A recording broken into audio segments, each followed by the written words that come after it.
vous avez avancé, et le vice-président Jean-Pierre Reynaud a avancé toute une série de choses, et c'est surtout effectivement une question préalable, qui ne sont pas mises au vote, ou qui seront mises au vote, dont nous n'avons pas discuté en mission d'information et d'évaluation de la politique publique. Donc on a un problème sur la méthode réellement dans ce qui a été déroulé. Elle est biaisée, cette présentation, parce qu'on découvre des choses qui ne font pas partie de près ou de loin de la mission. Donc on nous annonce que des arbitrages vont être remis par exemple à la profession.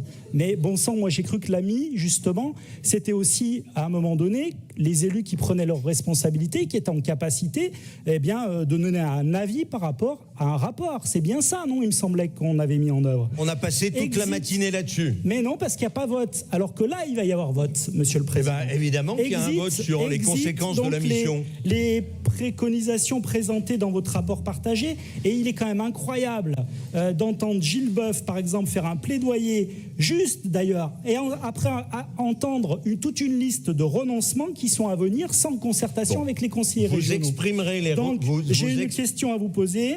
Il y a des mesures, certes, qui sont effectivement intéressantes, mais totalement hypothétiques. Comment voulez-vous qu'on vote ensuite sur des mesures qui sont totalement hypothétiques? Arrive ma question. Est-ce que c'est le retour à une gouvernance que j'ai cru qui allait changer, notamment par la mise en œuvre de cette MI, ou est-ce qu'on retrouve ici nos vieux démons et on retourne à la case départ sans qu'on ait, nous, les conseillers régionaux, rien à dire? Et vous allez voir que je ne suis pas le seul, sans doute, à penser ça sur les bancs de cette Assemblée. On le verra sur les votes.